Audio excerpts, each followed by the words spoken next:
अस्सलाम वालेकुम। Economy matters में खुशामदीद। मैं हूं शाहजेब अहमद। सबसे पहले शामिल करेंगे टॉप स्टोरीज। आइंदा हफ्ते से पेट्रोलियम मसनूआत की कीमतों में 100 रुपये फी लीटर इजाफे का इम्कान है। हुकूमत ने IMF को रेट्स बढ़ाने की यकीन दहानी करा दी। आलमी मालियाती इदारे ने सब्सिडी देने पर तहफ़्फ़ुज़ात का इजहार किया था। ट्रंप का ईरान जंग जारी रखने का ऐलान। स्टॉक मार्केट में शदीद मंदी। इंडेक्स में 3500 पॉइंट्स की बड़ी कमी, 1,52,000 की सतह पर बंद। और मईशत के लिए बुरी खबर, 9 माह में तिजारती खसारा 22% इजाफे से 27 अरब 80 करोड़ डॉलर तक पहुंच गया। पिछले साल के मुकाबले में 5 अरब डॉलर इजाफा हुआ। बरामदात में 8, दरामदात में 6% इजाफा हुआ। आपको जिक्र करेंगे गैर मुल्की करेंसीज का। इंटरबैंक में डॉलर की कदर में आज फिर 1 पैसे की कमी हुई है, जिसके बाद इसकी कीमत 279 रुपये 11 पैसे पर आ गई है। फिर यूरो के हवाले से आपको बताएं, 1 रुपया 60 पैसे ये सस्ता हुआ। बरतानवी पाउंड भी 1 रुपया 76 पैसे सस्ता हुआ है, जिसके बाद इसकी कीमत 368 रुपये 85 पैसे पर आ गई है। गोल्ड की बात करते हैं, जो गोल्ड रखते हैं उनके लिए ये खबर वाकई अलार्मिंग है, क्योंकि 2 दिन के इजाफे के बाद हम देख रहे हैं कि सोने के रेट्स में कमी हुई है। फी तोला 7100 रुपये सस्ता हो गया है। कीमत 4,86,962 रुपये पर आ गई है। 10 ग्राम 6,000 रुपये सस्ता हुआ, जिसके बाद कीमत 4,17,000 रुपये हो गई है। इंटरनेशनल मार्केट को भी देख लेते हैं। यहाँ पर देखा जाए तो गोल्ड के रेट्स में 71 डॉलर फी औंस कमी हुई है, जिसके बाद कीमत 4,642 डॉलर पर आ गई है। आज के मौजू की तरफ आते हैं। आज के प्रोग्राम में हम जिक्र करेंगे मशरक़ वस्ता की सूरत-ए-हाल के पाकिस्तान पर असरात का। मुख्तलिफ इसके जो सेक्टर्स मुतासर हो रहे हैं उस पर हम बात कर रहे हैं। आबना हुर्मुज़ की बंदिश और खलीजी ममालिक में एनर्जी इंफ्रास्ट्रक्चर पर हमलों से हम देख रहे हैं कि पाकिस्तान भी एनर्जी क्राइसिस का शिकार हो रहा है। मुल्क में पेट्रोल और डीजल में 55 रुपये लीटर यानी तकरीबन 20% इजाफा किया गया। फिर लग्जरी गाड़ियों में इस्तेमाल होने वाले हाई ऑक्टेन पर इकट्ठे 200 रुपये बढ़ा दिए गए, 200 रुपये का इजाफा कर दिया गया। फिर लाइट डीजल तकरीबन 200 और मट्टी का तेल 240 रुपये महंगा हुआ। हुकूमत ने पेट्रोलियम मसनूआत की कीमतों में इजाफे की समरी को 2 दफ़ा मुस्तरद किया, लेकिन अब लग ये रहा है कि IMF के दबाव पर अगले हफ्ते पेट्रोलियम मसनूआत में तकरीबन 100 रुपये इजाफा किया जा सकता है। फिर LPG को अगर देखा जाए तो LPG की बात करें तो इसमें 78 रुपये फ़ी किलो महंगी हुई है ये, लेकिन मार्केट में अभी भी 304 रुपये फ़ी किलो के बजाय 450 से ज़ायद में फ़रोख्त की जा रही है और कोई पूछने वाला नहीं है। कतर से LNG की सप्लाई रुक जाने से गैस बहरान भी सर उठाने लगा है। ये भी देखा जा रहा है कई सेक्टर्स को सप्लाई महदूद कर दी गई है। आने वाले दिनों में कई सेक्टर्स को गैस फराहमी बंद करने से सूरत-ए-हाल मजीद बिगड़ सकती है। एनर्जी क्राइसिस से महंगाई के असरात अवाम पर मुंतकिल होते जा रहे हैं। इन्फ्लेशन रेट 7.3% पर पहुंच गया है। मार्च के दौरान महंगाई बढ़ने की शरह में ही 1.2% इजाफा हुआ। पर दूसरी जानिब हुकूमती सतह पर सूरत-ए-हाल की मॉनिटरिंग के लिए रोजाना इजलास किए जा रहे हैं, लेकिन पेट्रोलियम मसनूआत की कीमतों में इजाफे को पास ऑन करने और पसमानदा तबकात को इससे बचाने के लिए स्ट्रेटजी पर गौर किया जा रहा है या नहीं किया जा रहा है, या क्या स्ट्रेटजी होनी चाहिए, आज इस पर हम बात करेंगे। हमारे साथ मौजूद होंगी एनर्जी एक्सपर्ट डॉक्टर आफिया और माहिर मुआशियात वासिफ नकवी साहब भी हमें ज्वाइन करेंगे, लेकिन उससे पहले ज़हीर अली खान की आपको एक खुसूसी रिपोर्ट दिखाते हैं, फिर आगे डिस्कशन करते हैं। मशरक़ वस्ता में कशीदगी और आबना हुर्मुज़ की बंदिश, दुनिया भर में पेट्रोलियम मसनूआत की कीमतों में होशरबा इजाफा। डीजल की कीमत 88 डॉलर फी बैरल से बढ़कर 190 डॉलर से तजावज कर गई। पेट्रोल 88 डॉलर से बढ़कर 140 डॉलर फी बैरल हो गया। पेट्रोल और डीजल की कीमत में 55 रुपए इजाफे के बाद पाकिस्तान में पेट्रोल की कीमत 266 रुपए 17 पैसे से बढ़कर 321 रुपए 17 पैसे, जबकि डीजल की कीमत 280 रुपए 86 पैसे से बढ़कर 335 रुपए 86 पैसे हो गई। लाइट डीजल की कीमत में तकरीबन 200 रुपए और मिट्टी के तेल की कीमत में 244 रुपए से ज्यादा इजाफा किया गया। नतीजे में ट्रांसपोर्ट किरायों और अशिया खुरानोश समेत हर चीज महंगाई की लपेट में आ गई।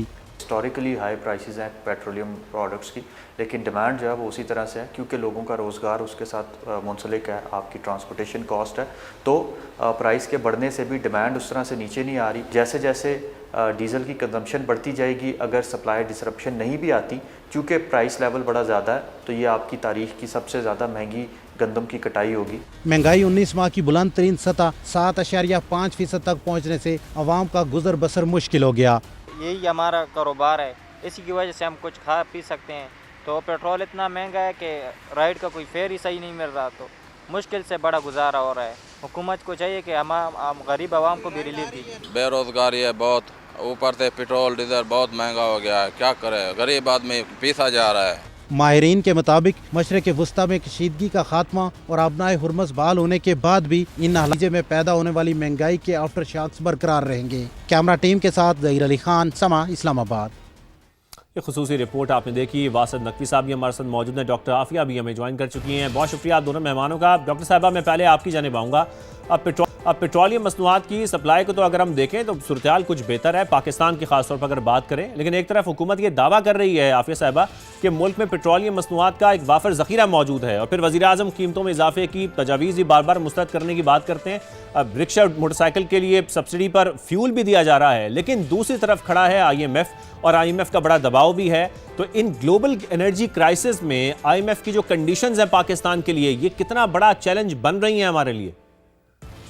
बहुत शुक्रिया आपका। देखें, चैलेंज तो इस वक्त है क्योंकि ऑलमोस्ट आजकल जो एस्टिमेट लगाया गया है वो तकरीबन 7 बिलियन रुपीस की डेली जो है वो हुकूमत सब्सिडी दे रही है, क्योंकि जो ग्लोबली तो प्राइसेस ऊपर गई हैं, और हमारी जो इस वक्त मेन जो कंजम्पशन है वो है पेट्रोल की और डीजल की, और दोनों की कीमतें ग्लोबली भी ऊपर गई हैं और हमारी इंपोर्ट डिपेंडेंसी भी बहुत ज़्यादा है। और उसकी कीमतें हमने शुरू में तो ठीक है वो 55 रुपये बढ़ा दी थी, लेकिन उसके बाद हमने उसकी कीमतें नहीं बढ़ाई, जिसकी वजह से गवर्नमेंट पे उसका बर्डन आ गया। अब इसका जाहिर है कि और हुकूमत के पास क्योंकि फिस्कल स्पेस इतनी ज़्यादा है नहीं, IMF का प्रेशर तो है ही है, लेकिन हुकूमत की अपनी फिस्कल स्पेस भी बहुत कम है इस वक्त मौजूद, उसके पास नहीं है, और रेवेन्यू के सोर्सेज भी नहीं है। तो वाहिद हल फिर यही बचता है कि आप टारगेटेड जो है, जिस तरह गवर्नमेंट इस वक्त प्लान भी कुछ कर रही है और कुछ इसके बारे में बात भी हो रही है कि जो फ्यूल राशनिंग की तरफ जाएं, और 2 to 3 व्हीलर्स को जो है एक वो सब्सिडाइज रेट पे एक राशन एक फिक्स्ड अमाउंट दिया जाए, लेकिन बाकी सबके लिए वो बढ़ाया जाए। तो इस वक्त ओवरऑल मैक्रो इकोनॉमिक सिचुएशन को अगर बचाना है ना, तो वो प्राइसेस तो लाजमी ऊपर जाएंगी, क्योंकि अब गवर्नमेंट के पास स्पेस नहीं है और IMF के हम अंडर उसमें हैं प्रोग्राम में, और वो हमें करना ही पड़ेगा। अच्छा, तो 100 और हो सकता है कि डीजल पे इससे डॉक्टर भी साहब ज़्यादा यहाँ पर हम एक प्राइस ब्रेक ऊपर डाउन जाए। कर सकते हैं पेट्रोलियम मसनूआत को समझने के लिए कि अभी भी जो एक्स रिफाइनरी रेट है वो तकरीबन 150 के अराउंड है, और जो लेवी है वो 105 रुपये इस वक्त। अगर हम सिर्फ पेट्रोल की बात करें, फिर दीगर टैक्सेस हैं, वो सब चीज़ें जो इस प्राइस को फिर 325 की तरफ लेके जाती हैं। बिल्कुल ऐसा ही है, लेकिन अभी आपने जिस तरह हाई ऑक्टेन की बात की, तो अगर हमें ये भी देखना है कि बेशक हम उस पर 200 रुपये हमने जो है वो लेवी बढ़ा दी है, लेकिन उसका ओवरऑल इम्पैक्ट बहुत कम आएगा, क्योंकि उसका ओवरऑल शेयर जो है ना, इट इज़ लेस देन 2%। तो जब इन प्रोडक्ट्स का शेयर बहुत ज़्यादा होगा, तो ये जो 100 रुपीज़ की जो लेवी है, 100 से ऊपर की जो पेट्रोल की लेवी है, ये उसको कॉम्पनसेट नहीं कर रही जो इस वक्त प्राइस इंक्रीज़ हुआ है। तो बजाय तो उसके बावजूद, इस लेवी को बढ़ाने के बावजूद, गवर्नमेंट को जो है वो अपने उसमें से इसको सब्सिडाइज करना पड़ रहा है। तो गवर्नमेंट पे बर्डन इसका ज़रूर है। तो जब तक इसको थोड़ा बहुत तो पास ऑन करना लाजमी ही पड़ेगा गवर्नमेंट को, इसके बगैर जो है ना वो सर्वाइव उसकी फिजिकल स्टेबिलिटी के लिए बहुत बड़ा चैलेंज बन सकता है। ठीक है वासिफ साहब, मैं आपकी तरफ आता हूँ। जैसे कि डॉक्टर साहबा भी कह रही हैं कि थोड़ा बहुत तो पास ऑन करना पड़ेगा, इसके अलावा गवर्नमेंट के पास कोई ऑप्शन नहीं बचती फिर। बिल्कुल ठीक फरमाया मैडम ने भी, और आपने भी इब्तदाइये में जिक्र किया। ये जो पेट्रोलियम मसनूआत की किल्लत है, ये मेनली तो मैं समझता हूँ ट्रांसपोर्ट सेक्टर जो है उसके ऊपर इफेक्ट करेगी। आपका एनर्जी जो कॉस्ट है वो इंक्रीज हो जाती है, इंडस्ट्रियल कॉस्ट के ऊपर फ़र्क आएगा, इंडस्ट्रियल प्रोडक्शन जो है वो भी महंगी हो जाएगी, और ज़ाहिर ज़राअत जो है एग्रीकल्चर सेक्टर आपका वो भी इससे मुतासर होता है। लाइकवाइज आपकी फूड इन्फ्लेशन जो है वो तो हर इंडिविजुअल के ऊपर उसका असर है, और ये ब्रॉड टर्म्स में अगर बात करें तो ये मेन 4-5 चीज़ें हैं जिनके ऊपर इसका डायरेक्ट इम्पैक्ट आ रहा है। IMF की जहाँ तक बात की, जाहिर है कि हम IMF प्रोग्राम के साथ चल रहे हैं और उनकी शराइत को मानना भी ज़रूरी है। इस सूरत हाल के अंदर मैं ये ज़ाती तौर पे समझता हूँ कि टारगेटेड सब्सिडीज़ दी जा सकती हैं, और टारगेटेड सब्सिडीज़ के अलावा जो हमारा एनर्जी का जो सप्लाई है वो भी हमें टारगेटेड देनी पड़ेगी, और उससे जाहिर है कि जो अभी प्रायोरिटी जिन सेक्टर्स को मिलती है, इंडस्ट्रियल होगी या एग्रीकल्चर को, ताकि जो आम इंसान की जो जिंदगी है उसके ऊपर जो आम सार्फिन है उनके लिए महंगाई बहुत बढ़ गई है। बिल्कुल वासिफ साहब, मैं इसी पर आपसे कमेंट चाह रहा था। ज़ाहिर है इस वक्त IMF का एक दबाव भी है। एक तो मुझे ये बताइएगा कि IMF के इस दबाव के बाद, इन शराइत के बाद, किस किस्म का हम रेस कर सकते हैं इस पेट्रोलियम मसनूआत में, क्या हो सकता है। सेकेंडली, जो हुकूमती सतह पर सूरत-ए-हाल की मॉनिटरिंग है वो रोज़ाना इजलास में की भी जा रही है, जिसमें जो पसमानदा तबकात हैं उनको पेट्रोलियम मसनूआत के हवाले से जो स्ट्रेटजी है उस पर गौर भी किया जा रहा है। लेकिन कुछ फार्मूले भी सामने आ रहे हैं जिसमें जैसे मोटरसाइकिल सवारों को फ्यूल कार्ड समेत मुख्तलिफ ऑप्शंस पर गौर किया जा रहा है। लेकिन बेहतरीन तरीका क्या है इस वक्त सब्सिडाइज करने का या अवाम को रिलीफ देने का, आम अल्फाज में अगर कहा जाए तो? मैं समझता हूँ दो तीन हमारे पास ऑप्शंस हैं, because we have limited options at the moment. एक तो आपने जैसे जिक्र किया कि हम फ्यूल कार्ड दे सकते हैं उन लोगों को कि जो ज़रा मुतवसत तबके से नहीं है, मुस्तहिक लोगों को हम फ्यूल कार्ड दे सकते हैं। सही। सेकेंडली, जो हमने बेनज़ीर इनकम सपोर्ट प्रोग्राम की सूरत में किया कि टारगेटेड हम कैश जो है वो लोगों को सप्लाई किया जाए ताकि वो उससे फ़ायदा उठा सकें। थर्ड जो आप जिक्र कर रहे थे कि इसमें हमारे पास फ्यूल कार्ड और कैश पोर्ट के अलावा मेरे ख्याल में कोई ऐसी बड़ी चीज़ नहीं है एट द मोमेंट जो की जा सकती हो। बट यस, एक चीज़ जिसको मैं मिस कर रहा था वो ये है कि हम जो LNG और LPG की जो प्राइसेस हैं उनकी तरफ अगर थोड़ा सा देखें, LPG का जो एक्चुअल रेट है वो दैट इज़ अराउंड 304 पर केजी। जो मार्केट के अंदर इस टाइम पे अवेलेबल है वो 450 के करीब है। तो इसका मतलब ये है कि ये पॉलिसी गैप नहीं है, it is more of like a governance gap. Enforcement का बहुत बड़ा प्रॉब्लम है। बिल्कुल, हम इस तरफ भी आते हैं। इन्फोर्समेंट का बहुत बड़ा इशू है जिसकी वजह से चीज़ें मैनेज नहीं हो रही हैं। डॉक्टर साहिबा, ये बात तो हो रही है लेकिन ये क्राइसिस सिर्फ पाकिस्तान के लिए नहीं है, ज़ाहिर है ऐसा पूरी दुनिया भर के लिए ग्लोबल एनर्जी क्राइसिस हैं। दूसरे ममालिक पर अगर हम थोड़ी सी नज़र डालें, उन्होंने अपने अवाम को जो मौजूदा क्राइसिस हैं ऐसे महंगाई से बचाने के लिए बहुत सारे इकदाम उठाए हैं। बरतानिया की हम बात करें तो वो फ्यूल ड्यूटी को फ्रीज उन्होंने कर दिया। फिर भारत ने पेट्रोल और डीजल पर जो एक्साइज ड्यूटी है और वैल्यू एडेड टैक्स है उसमें कमी की है। ऐसे कोई इकदाम पाकिस्तान में भी कोई नज़र तो नहीं आ रहे हैं? क्या हो सकते हैं जो गवर्नमेंट इस वक्त उठा सकती है? हम ज़्यादा से ज़्यादा ये कर देते हैं कि BISP के तहत जो महदूद तबका है उसको एक सब्सिडी दे देते हैं और हमसे कुछ नहीं होता।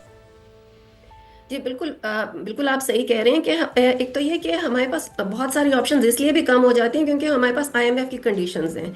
आपने जो अभी गिनवाई कंट्रीज, बिल्कुल वो अपने टैक्सेस को फ्रीज कर रहे हैं या कम कर रहे हैं जिसके थ्रू वो अपने आवाम को जो है वो रिलीफ प्रोवाइड कर रहे हैं।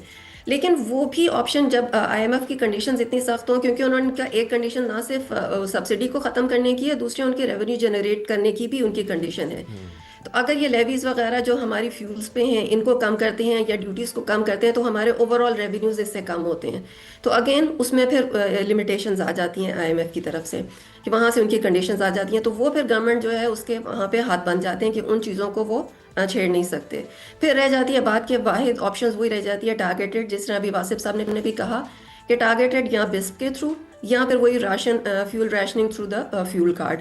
लेकिन ये भी साथ ही साथ ये भी देखने की ज़रूरत है कि ये सारी ऑप्शंस भी जो है ना कोई बहुत अच्छी ऑप्शंस इसलिए नहीं है क्योंकि लीकेजेस वहाँ पे भी हैं। तो आइडियल सिचुएशन तो नहीं है लेकिन लेस डिस्टॉर्शनरी हम उसको कह सकते हैं कि वो लेस डिस्टॉर्शनरी ऑप्शंस ज़रूर हैं कि वो इस वक्त दी जाए।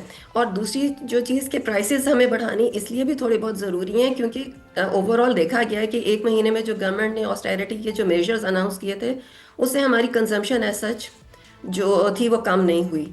तो अननेसेसरी जो कंजम्पशन है ना उसको भी रिड्यूस करने के लिए और डॉक्टर साहब एक कमेंट और कर दीजिएगा इस पे, आप हमें ज़रा बेहतर बता सकती हैं कि जो डीजल है उसकी कीमत को किस हद तक कंट्रोल रखा जा सकता है, क्योंकि ज़ाहिर है उसका ज़्यादा इम्पैक्ट आता है हमारी ट्रांसपोर्टेशन पे, हमारी अशिया ज़रूरिया पर और हमारी ख़ासतौर पर महंगाई के ऊपर। तो क्या हुकूमत को इस वक्त ये तरजीह देनी चाहिए कि पेट्रोलियम मसनूआत अगर बढ़ भी रही हैं तो हम डीजल को एटलीस्ट कंट्रोल रखें? बिल्कुल बिल्कुल, जो हमें जो मैक्सिमम सब्सिडी देनी चाहिए ना वो डीजल पे देनी चाहिए, जिस तरह वो अभी आपके शुरू में डॉक्यूमेंट्री में भी बताया गया कि आगे वो एग्रीकल्चर सेक्टर के लिए भी बहुत ज़रूरी है और ओवरऑल फूड सप्लाई चेन के लिए भी। हमारा ट्रांसपोर्ट सेक्टर को यानी अगर हमने अपनी फूड सप्लाई चेन को जो है वो बैलेंस रखना है, यानी उस चाहते हैं कि प्राइसेस बहुत ज़्यादा ऊपर ना जाएं इन्फ्लेशन को कंट्रोल रखने के लिए, तो हमें डीजल जो मैक्सिमम सब्सिडी देनी चाहिए वो डीजल में देनी चाहिए एज कम्पेयर टू पेट्रोल। ठीक है, मैक्सिमम जो सब्सिडी है वो डीजल में देनी चाहिए, वो बहुत ज़रूरी है ताकि एटलीस्ट जो हमारी फूड चेन सप्लाई है वो ठीक रहे। हमारे साथ ही रहिए, यहाँ पर एक ब्रेक शामिल करते हैं, ब्रेक का वापस आते हैं, कुछ दीगर क्वेश्चंस भी अपने मेहमानों से पूछने के लिए।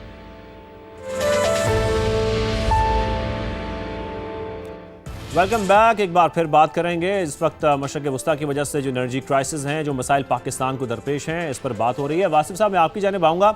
ज़ाहिर है इस वक्त पाकिस्तान को एक एज भी हासिल है। ईरान ने पाकिस्तान के तकरीबन 20 जहाज़ों को आपने हुर्मुज़ से गुजरने की इजाज़त दी, लेकिन यहाँ पर हमारा सवाल ये है कि पाकिस्तान के पास इस वक्त जो बहरी जहाज़ों का फ्लीट है वो कितना है, क्योंकि इस मुश्किल वक्त में ये इजाज़त होने के बावजूद हम मुकम्मल इस्तेमाल इसको कर पा रहे हैं या मुकम्मल फ़ायदा उठा पा रहे हैं, ये कह सकते हैं? अच्छा, मैं इस शायद चूंकि ये मेरी डोमेन नहीं है उस तरह से, तो मैं ये नहीं बता पाऊंगा कि एग्जैक्ट नंबर क्या है, बट डेफिनेटली हमारा जो रिलायंस होता है वो बाहर के जो ममालिक हैं उनके फ्लीट पर रहता है, और हमारा जो पाकिस्तान का अपना फ्लीट है वो बहुत शॉर्ट है, और उसकी वजह से जो अगर हमें कुछ जहाज आई थिंक 20 के करीब हमें परमिशन मिली भी थी उसको गुजारने की, तो हमारे अपना जो फ्लीट है वो इतना that is not sufficient to contain वो जो हमारा रिक्वायरमेंट है। तो उसके हवाले से जाहिर है कि अगर नतीजा ये होता है कि हम मुकम्मल फ़ायदा नहीं उठा सकते अगर हमारे कंप्लीट परमिशन भी दे दी जाए तो। ठीक है, और ट्रांसशिपमेंट में भी हम उस तरीके से फ़ायदा इस वक्त उठा पा रहे हैं, रेवेन्यू जनरेशन उस तरह से कर पा रहे हैं जिस तरह पाकिस्तान को इस वक्त करनी चाहिए? नहीं, मेरा ज़ाती ख्याल है कि हम ये जो इशू है इसका पेट्रोलियम का, ये तो जाहिर है कि हमारा ये कोई लोकल इशू तो नहीं है, ये तो इंटरनेशनल इशू है। और इसमें सिर्फ पाकिस्तान अकेला इफेक्ट नहीं हो रहा, जैसे आपने पहले भी जिक्र किया बरतानिया और भारत का, तो उनकी जो इकॉनमी है वो तो they are large scale economies हैं। हम पाकिस्तान एक जाहिर है कि छोटा मुल्क है, इकॉनमी स्ट्रगलिंग फेज में है। तो हम और स्पेशली जब IMF के साथ हम लेके चल रहे होते हैं तो हमें उनकी शराइत भी माननी होती हैं। तो हम काफ़ी साइड से जो इंटरनेशनल और डोमेस्टिक प्रेशर्स हैं, और फिर जाहिर है कि आवाम की तरफ से भी प्रेशर होता है कि हम उनको सब्सिडी प्रोवाइड करें, और ऑलरेडी काफ़ी सारे सेक्टर्स में सब्सिडी दी जा चुकी हुई है। तो ये इन सारे सिनेरियोज के अंदर अगर हम देखें तो हम कंप्लीटली उससे बेनिफिट नहीं ले सकते, कंप्लीटली बेनिफिट नहीं ले पा रहे। ठीक है डॉक्टर साहबा, मैं आपकी जाने आता हूँ। LNG की अभी कुछ देर पहले वासिफ साहब भी गुफ्तगू कर रहे थे इस हवाले से, जो LNG की सूरत हाल है अगर उसको देखा जाए, कतर की मैं बात करूँगा, फोर्स मेजोर का एक लफ्ज़ इस्तेमाल किया जाता है, एक टर्म इस्तेमाल की जाती है, इसका उन्होंने ऐलान किया, जिसके बाद वो जो एग्रीमेंट्स हैं उसकी लीगल बाइंडिंग से बच गया है। फिर पाकिस्तान की सूरत हाल को अगर देखें तो यहाँ भी ज़ाहिर है वॉर के बायस क्राइसिस तो हैं, क्या पाकिस्तान के पास कोई ऐसी ऑप्शन है कि हम भी IPP से जो कैपेसिटी पेमेंट्स हैं इसके मामले पर फोर्स मेजोर जैसे इकदाम कर सकते हैं ताकि जो आवाम को इस वक्त मुश्किल वक्त में बिजली की कीमतें हैं उसमें कुछ रिलीफ मिल जाए? बिल्कुल आप बात सही कह रहे हैं कि इस तरह की ऑप्शन हो तो सकती है, लेकिन हमें थोड़ा सा ये भी देखने की ज़रूरत है कि हमारा ओवरऑल इन्वेस्टमेंट क्लाइमेट ऑलरेडी जो है ना वो बहुत बुरे उसके हालात हैं। लेकिन उसके साथ साथ जिस तरह अभी आपने LNG की बात की, जो LNG के प्लांट्स हैं ना वो तो गवर्नमेंट ओन्ड हैं, उसमें बहुत कम शेयर है जो प्राइवेट सेक्टर का है। तो उस किस्म के प्लांट्स के साथ हम ये वाला फोर्स मेजॉरिटी ऑप्शंस जो है ना उसको यूटिलाइज कर सकते हैं, और उससे काफ़ी हद तक हमारी जो कैपेसिटी पेमेंट्स हैं वो कम हो जाएंगी। और अभी हमारे पास LNG की सप्लाईज भी कम है होने वाली हैं, क्योंकि ज़ाहिर है कतर से हमारी वो इम्पोर्ट होगी नहीं, और हमारी डोमेस्टिक जो है प्रोडक्शन इतनी ज़्यादा नहीं है। तो हमें जो है प्रायोरिटाइज करना पड़ेगा अपनी जो LNG की सप्लाईज हैं, उसको जो अवेलेबल होगी सप्लाईज, उसको किस तरह से प्रायोरिटाइज करना है।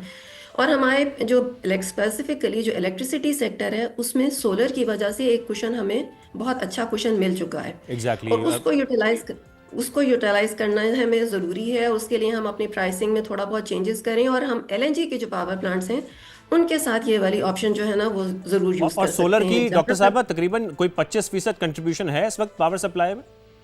बिल्कुल है, बिल्कुल। यानी वो हमारा जो ओवरऑल जो ग्रिड लेवल का जो नंबर है ना उसमें हम ये नहीं कह सकते, क्योंकि वो जाहिर है कि वो डॉक्यूमेंटेड नहीं है बहुत सारा जो सोलर इंस्टॉल हो चुका है। लेकिन अनडॉक्यूमेंटेड जो फिगर्स आ रही है ना वो तकरीबन हमारी जो कंट्रीब्यूशन है वो 25% तक हो चुकी हुई है। ठीक है, ठीक है। वासिफ साहब, मैं आपकी जानना चाहूँगा एक ओवरऑल जो पाकिस्तान की इकोनॉमिक कंडीशंस हैं, जो सूरत हाल है उस पर हम बात जरूर करेंगे। गुज़ारा मशरक़ वस्ता की सूरत हाल की वजह से जो पाकिस्तान की तजारत है वो बुरी तरह मुतासर हुई है, फ्रेट चार्जेस बढ़ गए हैं, फिर ऑर्डर्स की जो मनसूखी है उसके भी हम देख रहे हैं कि एक्सपोर्ट में 14% बड़ी कमी देखी गई है। इस पर ज़रा आप कमेंट कर दें कि ये सिलसिला चला तो फिर मईशत तो हमारी बुरी तरह मुतासर होगी। बिल्कुल ठीक फरमा रहे हैं। मईशत तो ऑलरेडी हम देख रहे हैं कि जो पहला क्वार्टर इस कैलेंडर ईयर का पहला क्वार्टर अगर हम सिर्फ इसकी बात करें, ऑलमोस्ट कोई 7.3% के करीब हमें इन्फ्लेशन देखने को मिलती है। इसमें से सिर्फ 1.2% मार्च के महीने की है। सही सही, थोड़े वक्त की कमी है। वासिफ साहब बहुत शुक्रिया, आफिया साहब आपने हमें शो में ज्वाइन किया। हम गुफ्तगू करेंगे इस हवाले से मजीद भी। अभी इकॉनमी मैटर्स से मुझे इजाज़त दीजिए, अल्लाह हाफिज़।